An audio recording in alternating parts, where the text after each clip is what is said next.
Good evening and welcome to tonight's episode of VoiceWorks. I'm back after a few days being away. Peter's been holding the fort. Thank you very much, Peter, for covering all the different bits of voice news that have happened over the last few days, particularly the Apple stuff that came through yesterday. That was all very interesting and very, very topical and current. And certainly on Twitter today, there have been quite a few people chatting further about that, haven't there? More things coming out of that, and people have more to say about what Apple did and didn't announce yesterday.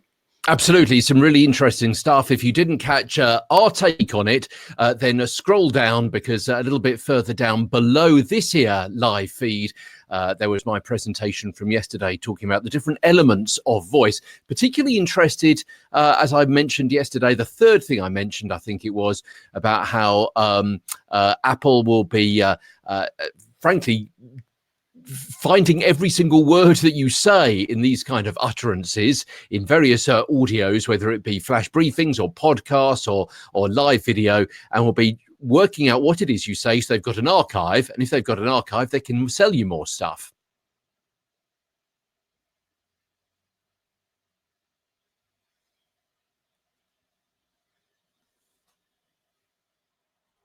Kind of goes naturally, so that this AI and machine learning can really be as natural an experience as possible for us, really. I was quite taken with, there were quite a few people that were sort of a bit snippy about the fact that Apple seemed to be just focusing on the accessibility uses of voice.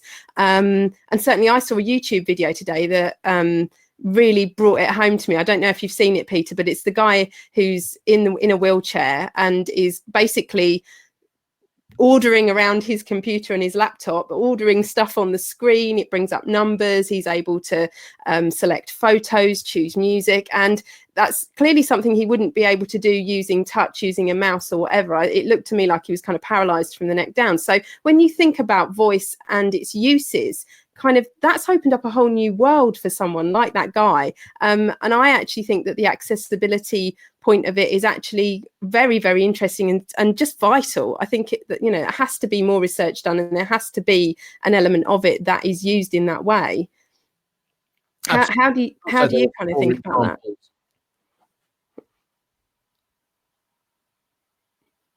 Sorry, what are your thoughts on kind of using voice as accessibility? Absolutely. And there were also some more examples posted during the course of the day to do with the new Siri voice, which sounds to be much more human, rather better than the voice that I included in yesterday's program. So if you want to know more about that, then of course this program that we're recording at the moment is both as a live feed on our Facebook channel of VoiceWorks, and it's also available as a podcast as well. So search for VoiceWorks and you can either see or hear us as we discuss various things.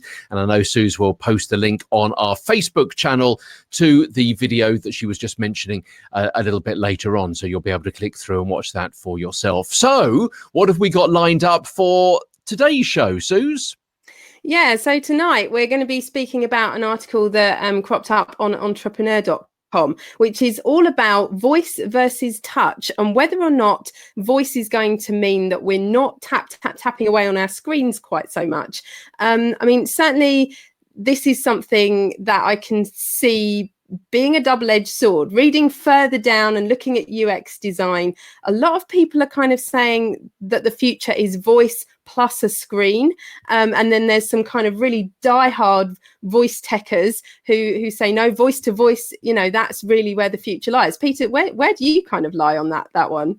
Oh, you know what? I think there is certainly a space for voice, but I don't necessarily think that it's always voice. You and I have come across several different examples where people are putting voice activation and voice controls in things which don't actually need to be there. And I remember one of the earliest examples and one of the earliest concerns I had was going a little bit against the grain, but changing channels with your voice, because sometimes you can hear examples of how in a hotel room it's going to be much easier to change channels on your TV or to reset the thermostat with voice. And it strikes me that actually, if you've got a remote control, I'm just looking around for one, haven't actually got one to hand, but to put on your remote control and just change the channel just by a flick of the thumb is actually much easier and much quieter for anyone that could be, I don't know, sleeping in bed beside you, for example, than actually saying, Lexi, change channel 32, or whatever it happens to be. So you say that, but you're coming across all sorts of different channels that you've never been across before, and you don't necessarily know what's around in that region. Frankly, just to sit there and do this little kind of action with your thumb up and down, just to scoot through all of the channels one by one until you alight on something of interest, is much easier than saying, Lexi, channel up, Lexi, channel up, Lexi, channel, while your partner is sleeping in bed beside you or trying to sleep. And the same thing with lights, and the same thing with thermostats as well. Other things are much easier to do with voice, of course they are. And to kind of get back on track to where we are, some things are easier and better with voice and screen working in perfect harmony. So ebony and ivory, if you like, kind of Paul McCartney and Stevie Wonder. You say that, Peter, but I have to say, at the end of an evening, after the kids have been there watching the TV, needing 2 remotes to turn on ours as well, because we've got to turn on the hard disk drive is a separate remote to the TV. Can I ever find either one of them? Can I ever? So actually, it would be really nice to be able to just do the whole TV thing without needing the remote. So yeah, I'm definitely firmly on the fence of voice first TV, definitely. Although, of course, with these things, certainly with the Fire Stick and stuff at the moment, you have to actually go and turn the TV on first. There's no kind of, Lexi, turn the TV on. It has to be on and kind of in the right mode first. And we're still pressing a button on that remote with the Fire Stick as well to activate Alexa. So it's it's an interesting one, but certainly from my point of view, I think I would welcome it. I mean, what more have you got to say? Certainly, if you're searching for a certain program through your Netflix or your Amazon Prime or whatever it happens to be, I've got neither. It has to be said. I've got poor people's telly. I've just got what comes free over the air, or not even through the air nowadays, of course. But I can realise that it is much easier to search for a specific film. You want to put in, the Sound of Music, or you want to put in Kill Bill, or whatever it happens to be. It's much easier to do that. I was desperately trying to think of a really long film title and I couldn't. It's much easier to do that with voice, of course, rather than tapping through on those keyboards where you've got to go up and across and down and tap 3 times just for one single letter and then move across to the next one, or wait 2 seconds until the cursor automatically moves to the next place, and then tapping back to delete things when you got something slightly wrong. It is going to make it much easier. So often voice is much better when it's going to be faster, when if you don't have to have a menu, it's going to be easier, it's going to be clearer. You can do something when you're multitasking. But it strikes me that actually you do often need a screen when there's lots of choice. So this may be a set of circumstances, a situation where you initiate something with your voice, but you then finish off the process with a screen. So, for example, if you want to, perhaps you're choosing a restaurant and you ask your assistant to come up with a vegetarian restaurant within 15 miles, which is open on Friday night and takes children, something like that, okay? And then it comes up with maybe, one choice or 2 choices, some of which may be actually sent to your mobile phone. Then you want to check what kind of meals they do, don't you? You want to check what their menu is. You want to check their prices. And not only are you checking on the menu for the food, but also you're checking on, subconsciously the layout, the prices, how things are described, how fancy the menu looks in its design, typography.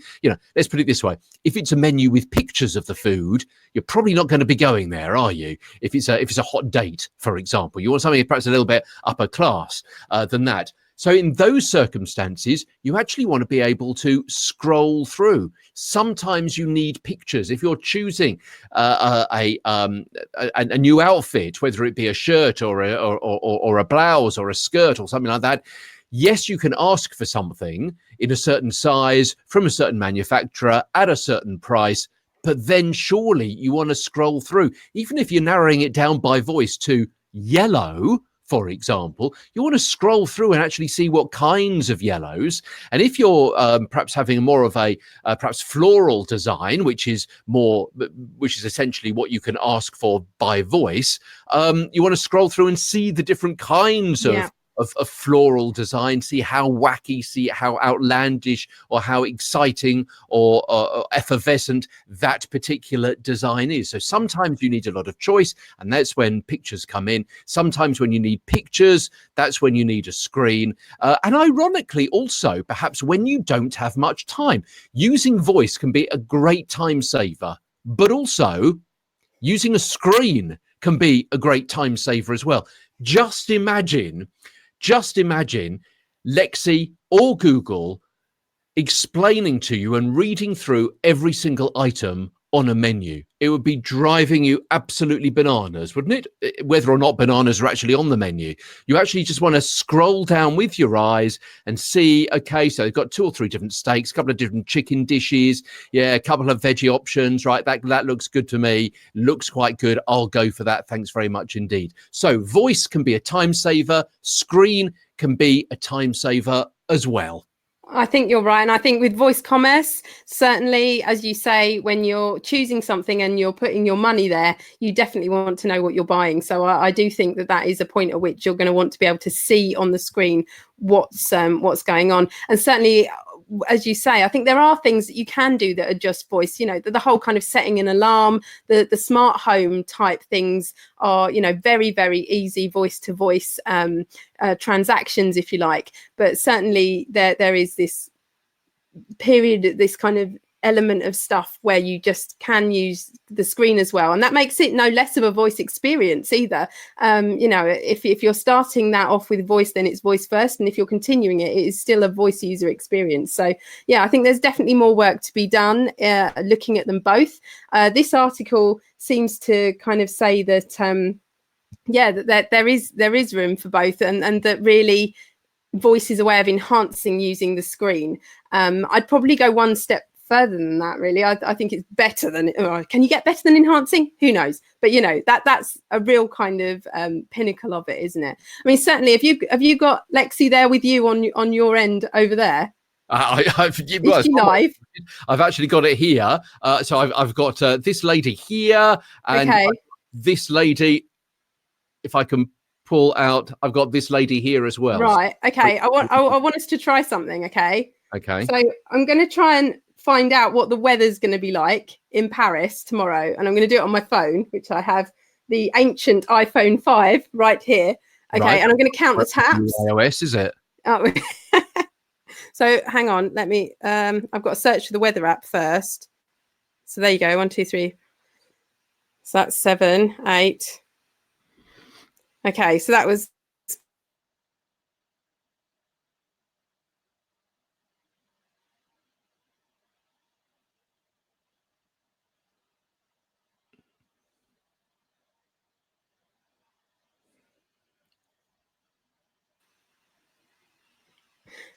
Oh, did you lose me there? Can you hear me now? Yeah, you're back. You froze. Yes. Okay. Sorry about that. I've no idea why. Where did we get to? I was doing a bit of a demo on my phone, and I was trying to find out what the weather's going to be like, I don't know, in Paris tomorrow on my phone, and trying to get the point across that this is probably going to take a lot longer than it will take Peter with one of his voice activated devices. So first of all, I've got to unlock my phone. So that's done. Then I've got to find the weather app, and I don't know where it is either. So weather, okay, and search. Oh my goodness. Okay. I should have got you to time it, really, shouldn't I? I am. Okay, I'm having to start again, to be honest, because it's done something. Okay, weather, search. No. The pressure. Paris by this time. Oh my gosh. Do you know? You probably could have done. I can't work out how to search for it. It just wants to tell me what the weather's like where I live, which is all very well, but do you know what? I don't think that app's going to let me do it. I'll go somewhere else and see. So we're doing a live test here. This is a live It's test. going to be better, whether it's going to be a weather app, which the first one Suze has opened has just told her the weather where she is live at the moment. So it seems unable to actually tell her what the weather is like in another part of the world. And also we've got Siri, we've got Lexi, and we've got Google here. So we'll be doing those tests in a few moments' time. I've got it. Okay. So it's going to be 21 degrees tomorrow in Paris. 21 How degrees. long did that take?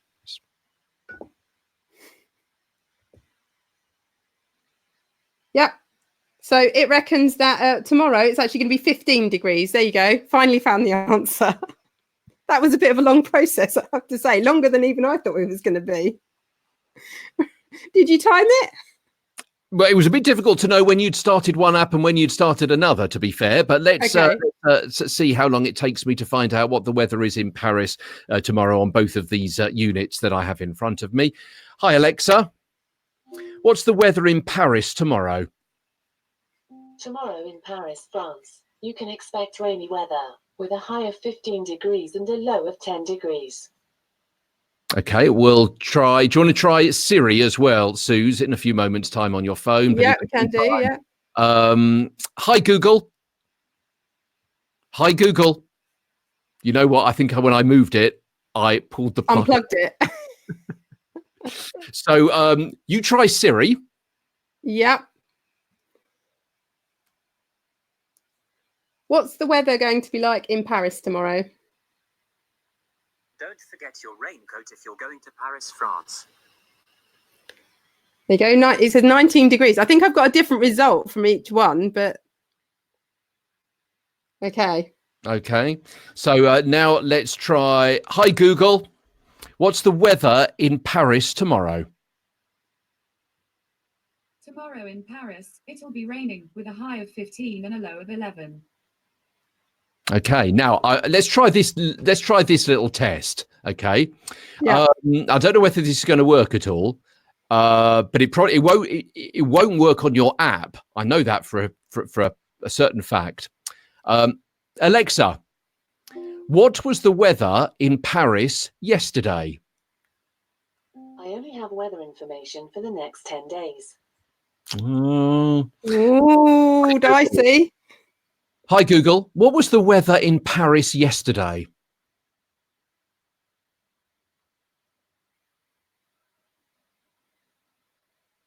Oh, let's try that again. Hi, Google. Hi, Google. Hi, Google. Oh, suddenly gone offline.